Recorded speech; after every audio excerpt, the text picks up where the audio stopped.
ce peuple, cette nation a été créée ou recréée en 1948 par Ben Gurion. Alors évidemment, je devine déjà les questions ou voire même peut-être les cris et les étonnements. Comment peut-on dire que c'est Ben Gurion qui a créé l'État d'Israël en 1948? C'est Dieu, c'est le maître du monde qui nous a ramenés ici et qui bien sûr, c'est lui qui a accompli les promesses faites par les prophètes il y a des millénaires et c'est grâce au maître du monde que nous devons notre présence aujourd'hui ici. Alors évidemment, cette remarque est stupide parce que bien évidemment qu'il s'agit du maître du monde, que du maître du monde, exclusivement du maître du monde.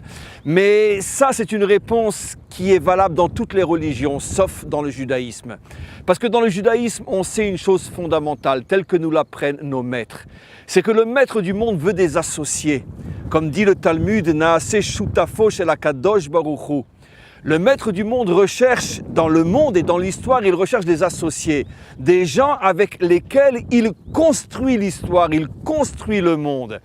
Et chez nous, dans le judaïsme authentique, il n'y a pas cette vision du Dieu qui est tout, du Dieu qui fait tout, et l'homme n'est là que pour se courber devant lui et le vénérer, le remercier, prier, et finalement être tout simplement une sorte de serviteur spirituel qui n'est là que pour reconnaître la grandeur de son Dieu.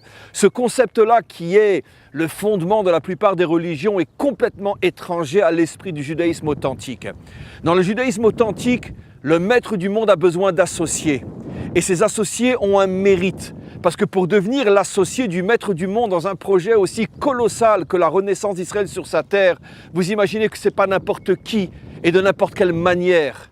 Ce n'est pas n'importe qui va être choisi et pas de n'importe quelle manière. Et donc, si Ben Gurion a rempli sa part de travail dans cette association extraordinaire qui est la reconstruction d'Israël sur sa terre, il va falloir comprendre bien sûr qui est ce personnage et c'est ce qu'on va expliquer quand on va arriver sur sa tombe.